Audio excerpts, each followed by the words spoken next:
दारू का या मदिरा का नहीं कि रात को पी सुबह उतर गई।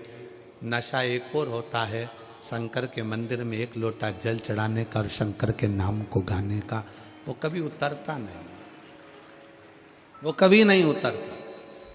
वो नशा शिव भक्ति का जितना चढ़ता है, मैं दानव है, असुर है, राक्षस है, पर उसने शंकर की भक्ति का नशा जो धारण करा वो नशा ऐसा रहा कि देवलोक की अप्सरा हेमा अप्सरा के साथ उसका विवाह हो गया। मैं दानव को शंकर की भक्ति का नशा ऐसा चढ़ा कि इसी मेरठ की भूमि पर मैं दानव की इसी नगरी में रहकर उसने अपनी पत्नी के साथ में भगवान शंकर की आराधना करी कि मुझे संतान सुख प्राप्त हो। और एक मधुरा नाम की एक अप्सरा शिव को देखकर मोहित हो गई। उस अप्सरा ने कोई तप साधना नहीं करी, शंकर की पूजन, एक लोटा जल, एक बेलपत्र शंकर को एक अक्षत चढ़ाती, प्रार्थना करती। एक दिन माता पार्वती को लगा कि ये अप्सरा शंकर को पाना चाहती है, शंकर से कुछ पाना नहीं चाहती, शिव को पाना चाहती। पार्वती को बुरा लग गया।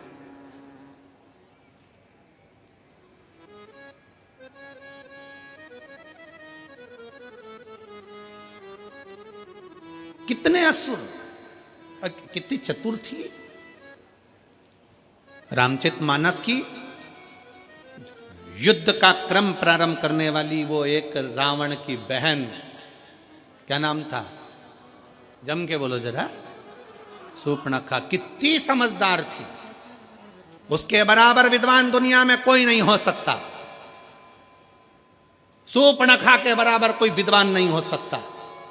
जो शूर्पणखा राक्षस की बहन, असुर की बहन, वो शूर्पणखा भी राम जी के पास जाकर कहती है, तुम सम पुरुष न मोसम नारी, तुम्हारे जैसा पुरुष नहीं है, मेरे जैसी स्त्री नहीं है। पूछा राम जी ने क्या चाहती हो? शूर्पणखा कहती है तुम्हें अपना बनाना चाहती हूं। शायद दुनिया की पहली राक्षसी थी जो भगवान से कहती है मैं तुम्हें अपना बनाना चाहती हूं। हमारे यहाँ तो अच्छे अच्छे लोग भी कहते हैं ये प्रॉपर्टी में अपनी बनाना चाहता हूं, पर राम अपना नहीं बनाना चाहते, पर राक्षसी राम को अपना बनाना चाहती। बड़े बड़े महात्मा, संत, साधु, सन्यासी, तपस्वी, साधक, उपासक, बड़े बड़े प्रवचन देने वाले भी प्रॉपर्टी अपना बनाना चाहते हैं, गाड़ी अपना बनाना चाहते हैं, बंगला अपना बनाना चाहते हैं, अपना अपना ट्रस्ट बनाना चाहते हैं, पर भगवान को कोई अपना बनाना नहीं चाहता। पर वो राक्षस की बहन शूर्पणखा भी राक्षस की बहन होकर भगवान के सामने जाकर सीधा ऑफर देती है, तुम मेरे और मैं तुम्हारी, और कुछ नहीं चाहिए। सीधा ऑफर है, तुम मेरे बन जाओ और मैं तुम्हारी बन जाऊं, इससे बढ़कर दुनिया में कुछ नहीं। लोग कहते हैं रावण की बहन ने युद्ध करा दिया, कहते हैं ये युद्ध मेरे राम का है। राम दिल में बैठ जाए तो फिर काम, लोभ, आसक्ति, वासना और तृष्णा से युद्ध तो होना ही चाहिए। अगर राम दिल में बैठ जाए तो काम, आसक्ति, वासना और तृष्णा से युद्ध तो होना ही चाहिए। वो युद्ध जायज है, होना चाहिए, क्यों नहीं होगा? मैं तुम्हें अपना बनाना चाहती हूं राम, और तुम मेरे अपने बन जाओ। बस हम भी यही चाहते हैं, आप शंकर को अपना बनाओ, हम संसारवासियों से नहीं। कौन आएगा? अंत समय प्रभु वाह, मेरठ वालों को आता है, गाओ जरा। अंत समय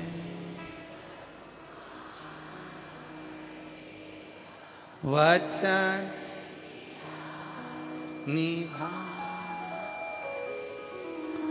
आए ना आए प्रभु कुटुंब कबीला, अंत समय प्रभु आना पड़ेगा, वचन दिया तो निभाना पड़ेगा, अंत समय प्रभु आना पड़ेगा, वचन दिया तो निभाना पड़ेगा, अंत समय में कोई नहीं आएगा। तुम्हारा घर, तुम्हारी गाड़ी, तुम्हारा बंगला, तुम्हारी जायदाद, तुम्हारी प्रॉपर्टी, तुम्हारा धन सब तुम्हारे घर पर रहेगा। अकेले हॉस्पिटल में हो सकता है कि कहीं पड़े हो, कौन साथ देगा? अंत समय में साथ वही देगा जो तुमने भजन किया, स्मरण किया, पुण्य करा, भूखे को भोजन कराया, प्यासे को पानी पिलाया। इस शिव महापुराण के पंडाल में आए हुए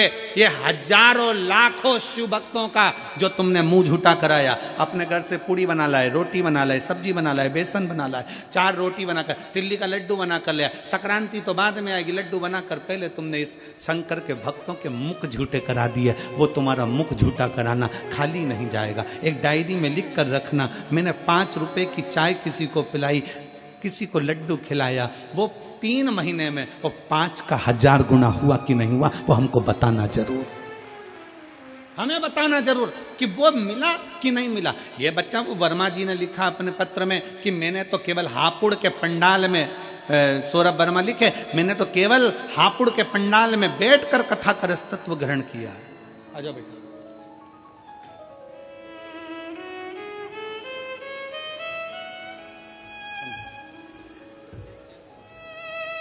इस बच्चे के लिए भी ताली बजाओ जिसने प्रेरणा दी है आज की टीम को।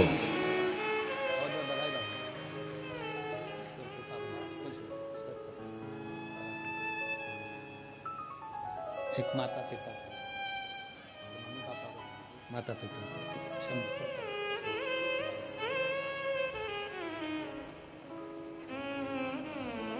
आपका किया गया भजन, आपका किया गया स्मरण, फिर निवेदन है, पैसा साथ नहीं जाएगा, करोड़ों का धन है, सब यहीं छूट जाएगा, पर पैसे का पुण्य बनाइए।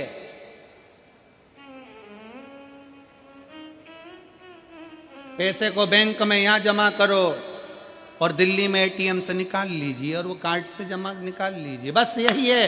पैसे का पुण्य बना लो, पैसे का पुण्य।